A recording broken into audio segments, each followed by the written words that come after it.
Les Jeux Olympiques d'hiver sont-ils légitimes et représentent-ils vraiment la diversité? C'est à cette question que je vais tenter de répondre dans cette vidéo. C'est parti!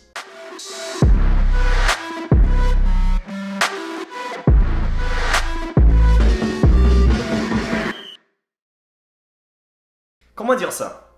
Comment peut-on appeler Jeux Olympiques une compétition qui exclut par sa nature plus de la moitié de la population mondiale?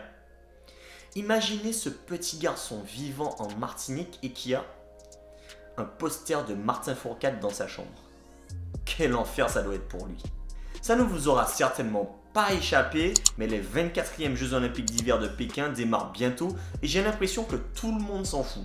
C'est tout de même pour moi l'occasion de me pencher sur l'universalité de cette compétition en me demandant si elle représente vraiment la diversité. Vous savez, les fameux 5 anneaux qui représentent chacun des continents. Comme il y a 4 ans à Pyeongchang, et pour la 9e fois de son histoire, la Jamaïque enverra une délégation lors des Jeux Olympiques d'hiver de Pékin. Au-delà du côté sympa de cette info qui nous rappelle aux bons souvenirs de Sanka Kofi dans le film Rasta Rocket. Sankaman, qu'est-ce que tu fumes? Je fume pas, j'expire. Ce qui nous interpelle, c'est bien entendu le fait qu'encore aujourd'hui en 2022, cette participation relève encore de la curiosité. Vous l'aurez peut-être constaté, hormis dans les pays du Nord avec des montagnes et des plaines enneigées, les Jeux Olympiques d'hiver et particulièrement ceux de Pékin ne concernent pas grand monde. Les Jeux d'hiver provoquent généralement moins d'engouement médiatique et d'investissement logistique et financier que son frère d'été à l'exception du gouffre financier de Sochi, mais j'y reviendrai un peu plus tard. La première raison est qu'il ne fédère pas tous les pays du globe, là où les sports d'été peuvent se pratiquer partout dans le monde avec pour certains un besoin en infrastructure et équipement réduit. Les sports d'hiver ne se pratiquent généralement que dans les pays de l'hémisphère nord, possédant des montagnes enneigées, des patinoires naturelles et assez développés pour investir dans des infrastructures adaptées telles que des patinoires ou des pistes et stations de ski. Le coût d'entrée est lui aussi très élevé car il faut compter plusieurs centaines d'euros pour s'offrir un équipement de base pour la pratique d'un sport d'hiver. Quand on se penche sur les chiffres, on constate que quand les Jeux d'été rassemblent plus de 11 000 athlètes de 204 pays, comme à Tokyo, les Jeux d'hiver n'en comptent généralement que 2900 venant de 90 pays. Là encore, quand on regarde dans le détail, on se rend compte que lors des Jeux d'hiver de 2018, sur les 2925 athlètes, seulement 12 venaient du continent africain, 32 venaient d'Amérique latine et 5 de la Caraïbe, soit 1,6% des athlètes engagés. Jusque-là, on comprend bien qu'il n'y a aucun intérêt pour des pays venant de ces régions de participer à une telle compétition car le rapport coût-retour sur investissement est quasi nul. En effet, aucun athlète de ces pays ne pratique de sport d'hiver à un haut niveau. Les exceptions concernent généralement les athlètes originaires des pays du Sud mais qui pratiquent un sport d'hiver dans un autre pays que le leur, mais ces cas sont extrêmement rares. C'est d'ailleurs le cas des athlètes jamaïcains qui ont grandi aux États-Unis ou au Canada par exemple.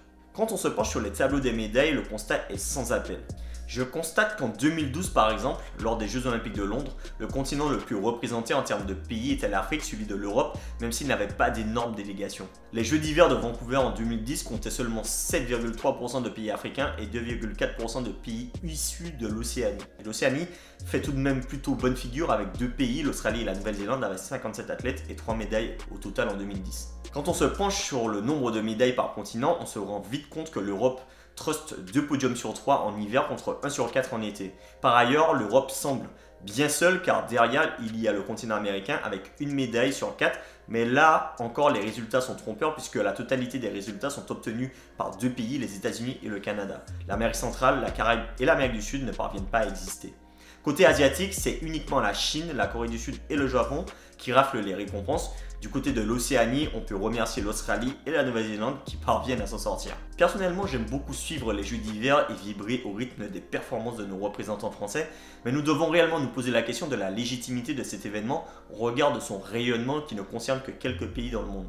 Et quid des sommes astronomiques dépensées par la Russie à Sochi pour des jeux dont l'ensemble des sports sont pratiqués par très peu de personnes dans le monde?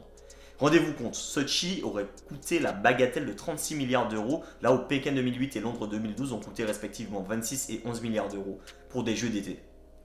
Je pense qu'il est nécessaire de se poser les bonnes questions sur d'une part l'intérêt de telles dépenses et d'autre part sur la place réelle des sports d'hiver dans le concert des nations sportives à l'échelle planétaire. Voilà, c'est tout pour moi, j'espère que cette vidéo vous a plu. Dites-moi ce que vous pensez des Jeux Olympiques d'hiver en commentaire et surtout abonnez-vous à la chaîne. Allez, ciao!